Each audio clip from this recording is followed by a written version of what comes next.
यहाँ पे इन्होंने बताया है वही बात जो मैं आपको बता रहा था कि 5th to 8th लेवल पे भी जो लोग थे इनके, वो 8 पॉइंट के बाहर थे, बट फिर भी इनको इतना बड़ा पैसा आया है।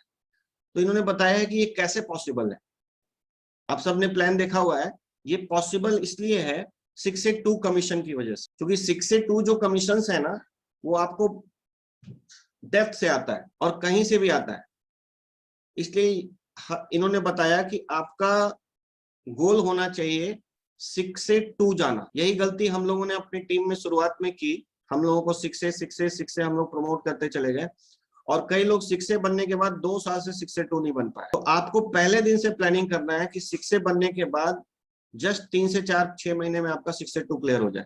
और एक बार 6 से 2 क्लियर हो गया तो आपको लाइफ टाइम बोनस मिलता है, मंथली और क्वार्टरली, और वहां से आपका रेसिडुअल इनकम स्टार्ट होता है। तो फोकस अभी से आप लोग बनाइए 6 से 2 का।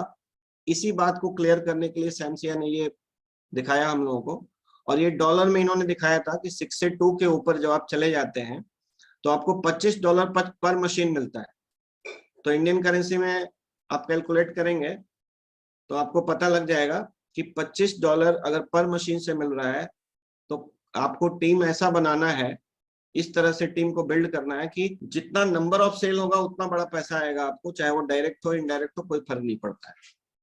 तो लोगों को राइट वे में स्टार्टिंग से एजुकेट करना है और हर आदमी को सीरियसली लेना है। अगली बात जो सैमसिया ने की, जो हम लोग कई बार मीटिंग में कर चुके हैं, कॉस्ट ऑफ एक्विजिशन। सैमसिया ने कुछ पार्टिसिपेंट को बुला के पूछा कि आपका जो एक क्लाइंट होता है उसको आप कितना वैल्यू देते हैं। तो किसी ने कहा $600। बीके शर्मा जी आपको रिमूव कर दिया जाएगा, अरे बीके शर्मा जी को रिमूव कर दीजिए। तो ये ल्यून ने हैंड रेज किया था और उसने बताया कि मेरे एक कस्टमर का वैल्यू $600 है।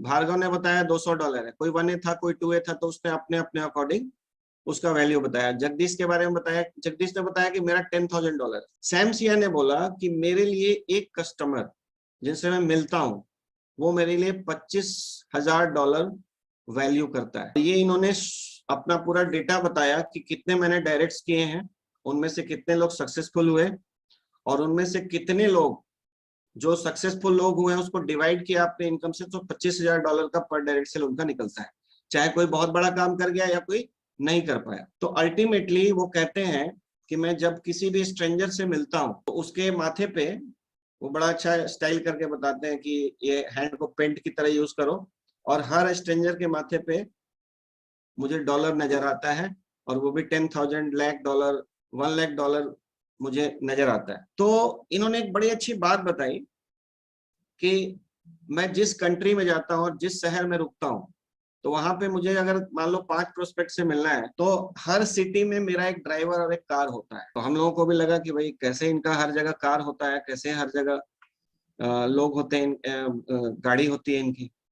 तो बाद में इन्होंने बताया कि उबर, मतलब इनको अगर 5 लोगों से मिलना है और सपोज ये होटल में रुके हैं, तो ये कस्टमर को कॉल करके उनको लंच पे बुलाते हैं या डिनर पे बुलाते हैं। लंच या डिनर पे इनका कहना है कि लोग टाइम पे आ जाते हैं, क्योंकि डिनर के टाइम पे आएंगे तभी डिनर होगा, लंच के टाइम पे आएंगे तो टाइम पे आ जाते हैं। दूसरी बात कि अगर वो अपनी गाड़ी से आएंगे तो हो सकता है वो लेट हो जाए, तो ये उबर भेज देते हैं या ओला भेज देते हैं उनके पास कि मैं गाड़ी भेज रहा हूँ, आप उससे आ जाइए। क्योंकि इनको पता है कि मेरा एक क्लाइंट, हो सकता है वो डील क्लोज ना हो, लेकिन अगर 4 लोगों को भी लंच कराया और 4 लोगों को मैंने ओला करके बुलाया, तो वो एक्सपेंस अपना कैलकुलेट कर लेते हैं और बोलते हैं कि बिजनेस है, बिजनेस मैथ्स होता है, और मैं कैलकुलेशन करता हूं तो हमेशा प्रॉफिट में रहता। तो ये वर्ल्ड के सबसे सक्सेसफुल डिस्ट्रीब्यूटर की कुछ स्लाइड्स मैंने आपको दिखाई। इसलिए बड़ा सोचना है दोस्तों, छोटी छोटी चीजों में फंसना नहीं है। चैलेंजेस आएंगे, आसान कुछ भी नहीं होता है, किसी भी काम की शुरुआत में ही सारे चैलेंजेस आते हैं।